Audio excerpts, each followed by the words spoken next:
Espectadores e espectadores do canal Central HQs, bem-vindos a mais um vídeo resenha. Hoje nós vamos falar de Batman Amaldiçoado, publicação encadernada da editora Panini Comics, compilando as 3 edições nesse volume único. Um material que é a estreia do selo DC Black Label, que substituiu o grandioso, o inesquecível selo Vertigo. E para a DC Comics colocar os holofotes, nessa estreia desse selo com a publicação Batman Amaldiçoado, tem um determinado quadro que mostra a piroca do Homem-Morcego. Meu Deus do céu, isso causou aquele alvoroço, como um gibi de heróis poderia mostrar a rola do Batman. Só que é uma publicação voltada para o público adulto, 18 anos, Mas a DC fez isso, obviamente, de caso pensado e depois falou que as próximas edições deveriam ser sem o Batman mostrando ali a sua piroca. Galera, sinceramente isso é bem desnecessário, ainda que eu veja com mau tom da DC Comics fazer essa censura. É uma publicação voltada para o público mais velho, então não precisava ter feito essa censura. Mas no final das contas, a piroca ou sem piroca, isso é irrelevante para a história. De qualquer forma, você vai me perguntar, Fernando, o que eu preciso ter lido para compreender Batman Amaldiçoado? Nada. Assim, você consegue entender a história por esse volume aqui, tem início, meio e fim, ainda que o final seja bem aberto, mas eu já chego lá. Porém, como dica, eu diria que seria interessante para você compreender esse universo alternativo criado pela dupla criativa Brian Azzarello e Lee Bermejo. Seria a publicação Coringa, que foi lançado pela editora Panini Comics. Tem também o material Lex Luthor, que foi lançado exatamente por essa mesma dupla. Então seria interessante você ler pelo menos o Coringa, porque me parece que se passa dentro desse universo. Essa publicação da editora Panini Comics, ela tem um formato maior do que o americano tradicional, tem capa dura, um ótimo acabamento gráfico, o papel é o couché colorido, são 176 páginas, ao preço de R$ 62,00, eu vou deixar o link na descrição para quem se interessar em comprar esse material com um preço mais em conta. É uma história que parte da seguinte situação: o Coringa está morto, ele caiu de uma ponte e o corpo dele foi resgatado, mas já sem vida. Então cabe ao Batman descobrir quem que foi a pessoa que assassinou o Coringa, ou será que teria sido em legítima defesa? A história ela vai transcorrer mostrando flashbacks do passado do Bruce Wayne, desde lá da sua infância, quando ele tinha visões de uma personagem bem cabulosa, a Magia.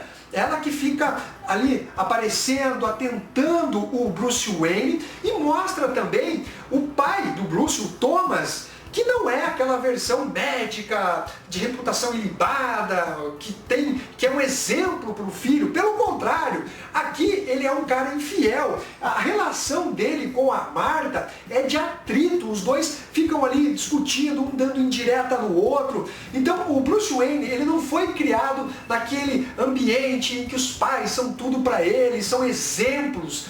Não, aqui o Bruce Wayne, ele vive uma situação de conflito em família. E a história vai se desenrolando com o envolvimento de personagens místicos da DC Comics, como por exemplo John Constantine. Ele que acaba sendo uma espécie de narrador e condutor da história. Além disso, nós temos a participação do Desafiador, temos a participação do Monstro do Pântano, além de outros personagens aqui que eu não vou ficar citando para você eventualmente acabar se surpreendendo.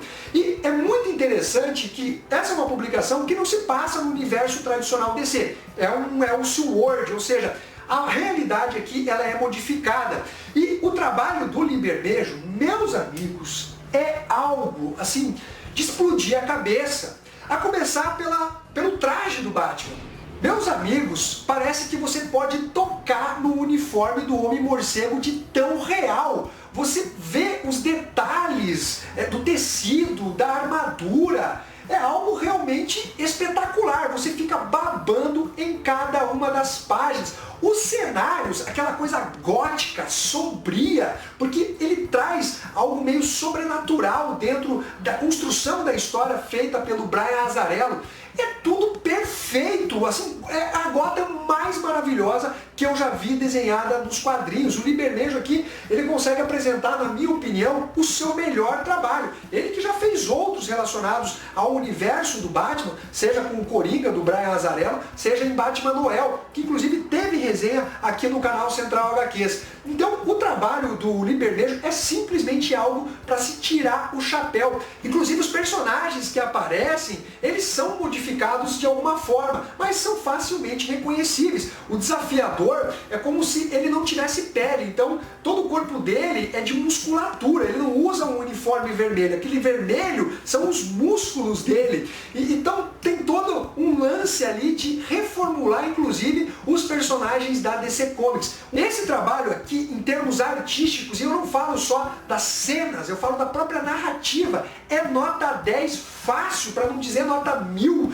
ou sei lá que nota que a gente pode dar para o trabalho apresentado pelo Lee Bermejo à frente dessa publicação. Inclusive, eu diria para vocês que, independente do que eu falar daqui para frente, a nota que eu vou dar para essa publicação, ela vale só pelo trabalho artístico do Lee Bermejo. É sério, é algo assim surreal, realmente é uma coisa assim que deixa você babando com a publicação. Dito isso, vamos aqui à história, como ela é desenvolvida e narrada pelo Brian Azzarello.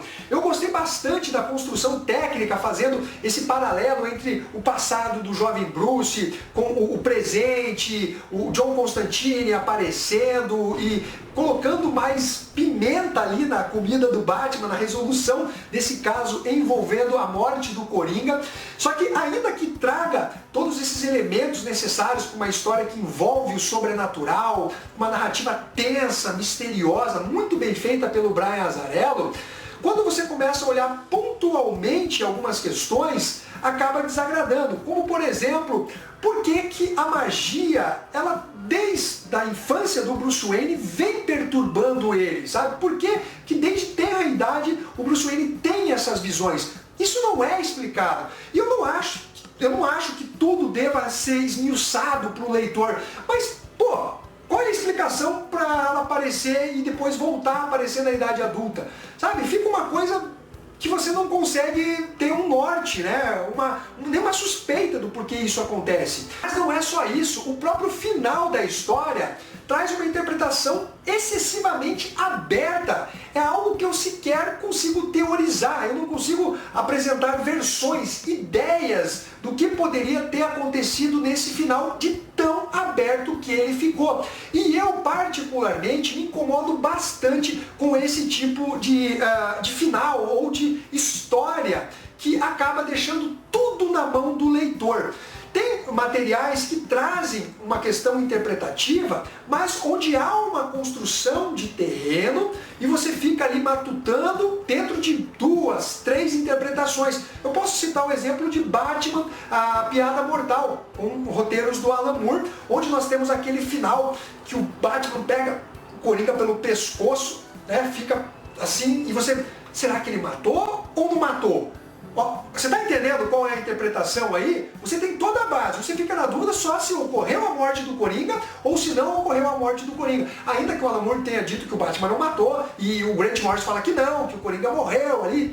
É muito legal discutir isso, mas você repara que existem bases para você chegar nessa discussão interpretativa sobre morrer ou não morrer. Aqui, você não consegue compreender o final de jeito nenhum, não tem teoria. Nem a mais próxima, sabe? Aquela que fala, não, essa aqui é a mais legal, é a mais coerente. Não tem isso. Então, realmente foi algo que me incomodou bastante o final de Batman Amaldiçoado. Além disso, nós temos aqui várias referências a histórias que se passam dentro do universo DC tradicional, né? Como o próprio Piada Mortal. Tem uma cena aqui que demonstra bastante isso, sabe?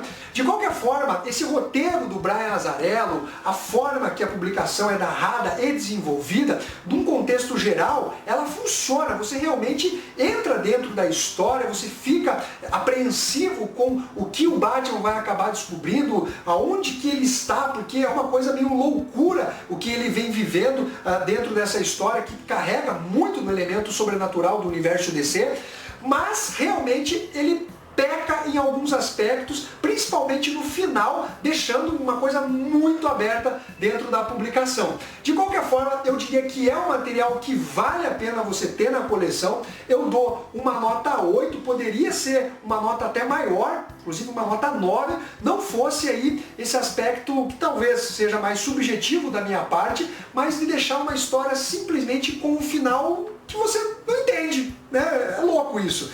Então eu acredito que uma história bem finalizada, né? Não precisa nem ter aquele punch, mas que traga uma história que pelo menos ela acompanhe o desenvolvimento da história. Isso faz com que a publicação ela ganhe uma notoriedade maior, e aí ela acaba perdendo um pouco da força, né, no final, que deixa a desejar, pelo menos na minha opinião. Mas diga aí o que vocês acharam de Batman Amaldiçoado. Que trabalho artístico, né, meus amigos? Entrou assim fácil para minha lista de melhores obras em quadrinhos já desenhadas. Assim, é um espetáculo o que eu vi aqui. De qualquer forma, é isso daí. Espero que vocês tenham curtido esse vídeo. Não esqueça de dar o seu like, compartilhar e ficamos até a próxima. Fui!